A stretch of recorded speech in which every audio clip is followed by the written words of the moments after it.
आज का जो छोटा सा कंसेप्ट है that from the trigonometric ratios।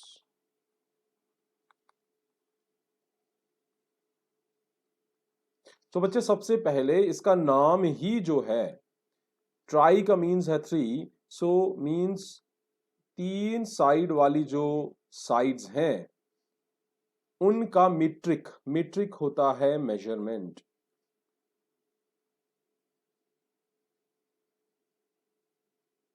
So triangle का मेजरमेंट जो है उसके रिलेटेड जो हमारे पास फिजिक्स की या मैथ्स की ब्रांच है दैट इज ट्रिग्नोमेट्रिक। ठीक है, अब बात करते हैं जो सबसे ज्यादा हमारे पास कंसेप्ट्स आते हैं वो आते हैं राइट एंगल ट्राइंगल की, जिनकी हम बात करेंगे। ट्राइंगल ट्रिग्नोमेट्री में राइट एंगल ट्राइंगल को जब हम स्टडी करते हैं तो एक कंसेप्ट जो बेसिक कंसेप्ट हम लेके आते हैं that is of the Pythagoras. Pythagorean concept है। पाइथागोरियन कंसेप्ट क्या कहता है कि अगर मेरे पास एक राइट एंगल ट्राइंगल है और इसकी 3 साइड्स हैं, मान लीजिए ये आपकी ट्राइंगल है ए बी एंड सी, सबसे बड़ी जो साइड होगी and the side which is just opposite to the 90 degree angle, जो 90 डिग्री एंगल के सामने होगी उसे हम कहेंगे हाइपोटेन्यूस। ठीक है, अब साइड्स बच गई 2, एक साइड बच गई ए बी, एक बच गई B C.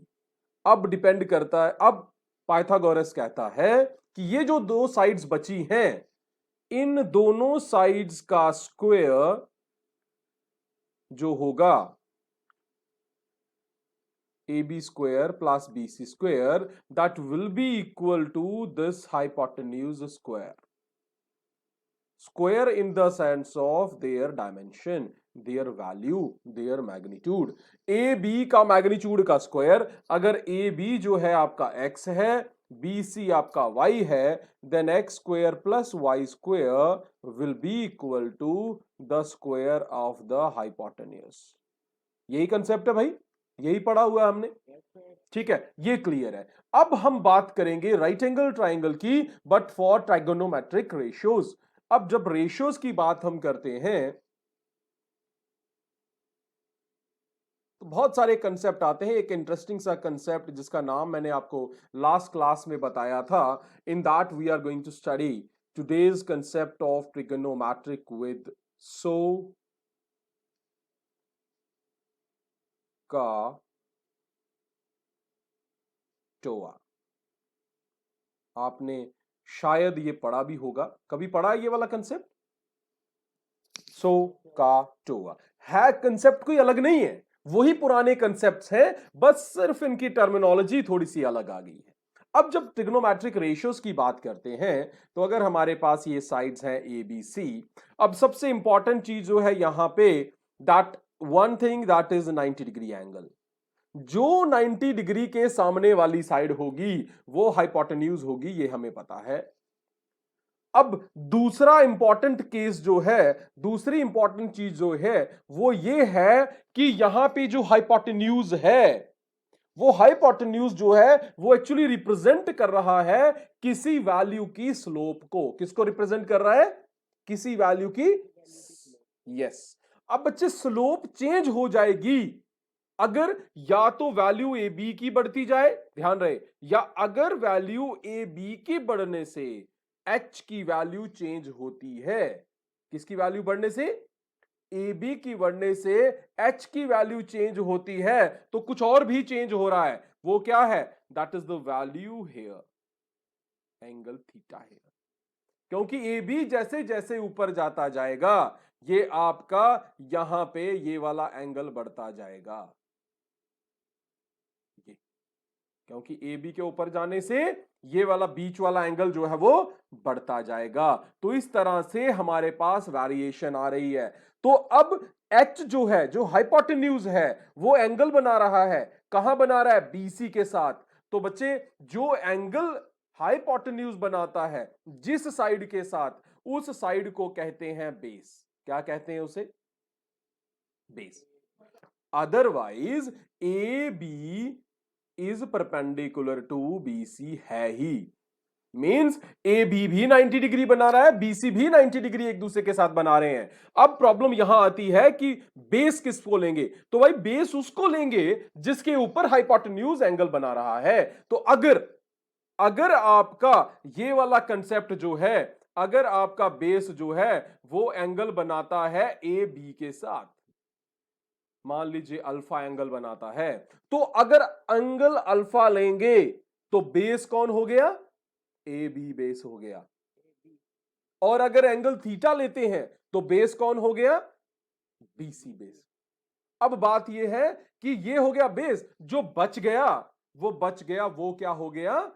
That will B perpendicular, that will B perpendicular. तो ये बात याद रखनी है कि अब इन तीनों चीजों को लेकर हाइपोटेन्यूज, बेस को बी लेके और आपके परपेंडिकुलर को मैं पी ले रही, शॉर्ट फॉर्म। बट किसके लिए? पहले हम लेंगे थीटा के लिए। थीटा के लिए लेंगे तो हाइपोटेन्यूज तो आपका कॉमन है बच्चे, ए सी है, बी जो है बेस हो जाएगा बीसी और परपेंडिकुलर हो जाएगा ए बी। कब? जब आपके पास एंगल क्या है? थीटा। अब चलिए लगाते हैं सो का टोआ। सो का toa that will give us the values of three ratios, जो डायरेक्ट रेशोज हैं। किसकी? Ratios of triangle. तो ट्रिग्नोमेट्रिक रेशोज को हम टी रेशोज भी कहते हैं। क्या कहते हैं? T ratios. बच्चे टी रेशोज क्या होती हैं? Ratios of sides of right angle triangle. Ratios किसकी? रेशोज किसकी? Side of. ठीक है बच्चे, हमारे पास बहुत सारे तरीके हैं हमें याद करने के लिए कि भाई साइन को कैसे याद करते हैं, साइन क्या होगा। याद किया हुआ आपने? साइन कैसे याद होता है? तो जब regular when you will go for it, you will directly say कि भाई that is this one ratio, that is this one ratio. But when you are dealing with this trigonometric ratio consequently, you have to do something कि जिससे आपको ये remind हो जाए कि exact value sign की क्या थी। ठीक है, आप लोगों ने पढ़ा होगा कि कभी कभी क्लासेस में हम बताते हैं आपको, या कभी आपने पढ़ा होगा दैट इज पंडित बंदे प्रसाद। ये वाला फॉर्मूला पढ़ा है ना? तो बस उसका ही एक, you can say that, yes that is Pandit Bande Prasad Har Har Bhole. That are the three ratios. बस सिमिलर कंसेप्ट जो है that is the genuine and you can say the direct concept, जिससे आपको डायरेक्टली पता लग जाएगा। आपको हर हर बोले याद करने की जरूरत नहीं पड़ेगी, डायरेक्टली यू विल इंटरेस्टिंग हो जाएगा। भाई व्हाट क्या है sine cos tan? Sir it is SOH का टोआ। ठीक है, अब सो है क्या? What is SOH? SOH is the value, the representation of what? The value of sine. ये कहता है साइन जो होगा that is the ratio of, ध्यान रहे, रेशियो किसकी? Opposite to H. क्या है? हाइपोटेन्यूज। मैं बताता हूं क्या है ये, क्या क्या चीजें हैं। I am going to clear that to you.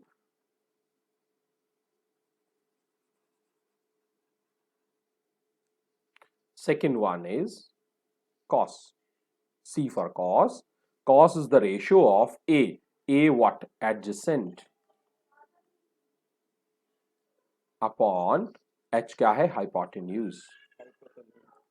Third one, tan. TOA. TOA is the tan ratio of opposite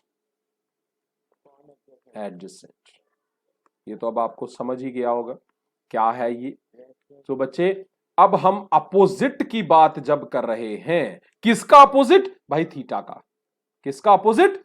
theta का। ये जो आपने वैल्यूज लिखी हैं अपोजिट, हाइपोटेन्यूज, अब आपको पता है हाइपोटेन्यूज, तो आपको पता है कंफ्यूजन कहां होती है? बेस में। तो अब ये थीटा अगर ले रहे हो, ध्यान रहे, अगर थीटा लेते हो तो थीटा के अपोजिट, थीटा के अपोजिट जो होगा, थीटा के अपोजिट कौन है? ये कौन है? परपेंडिकुलर। थीटा के एडजेसेंट कौन है? बेस। और तीसरा हो गया hypotenuse.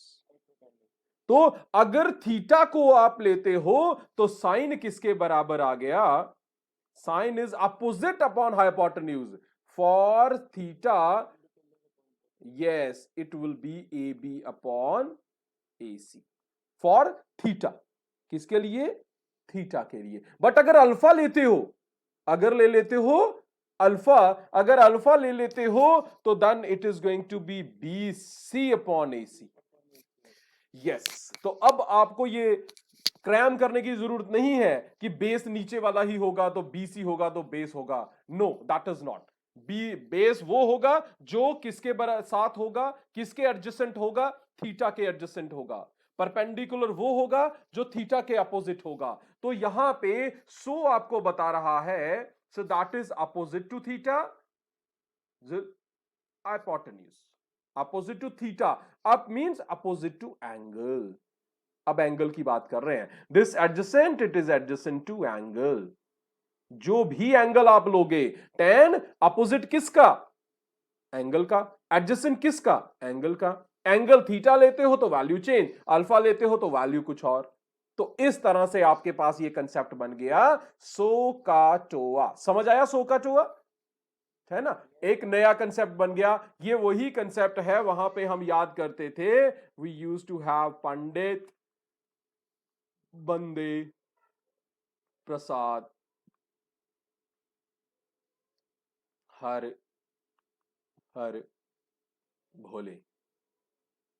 Pandit Bande Prasad, this was represented as P perpendicular upon hypotenuse, this is base upon hypotenuse, this is perpendicular upon base, this was sine, this is cos, this is tan। ये हमारा एक तरीका ये भी था। ठीक है बच्चे, ठीक है। तो यहां पे हम किसी थीटा की बात नहीं करते थे, that was our own method to get this. So trigonometry जो थी वो एक इंडियन मैथमेटिशियन ने ही दिया था ये concept, that is very great concept to study the different values. 10th में भी आपके पास एक बहुत अच्छा टॉपिक है, that is height and distance.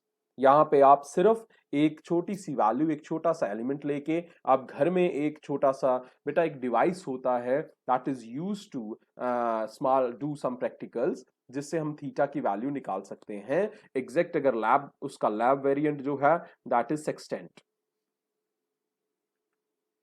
That is sextant. ठीक है, लेकिन बच्चे घर में आप इसे बना सकते हो, दैट इज क्लिनोस्कोप।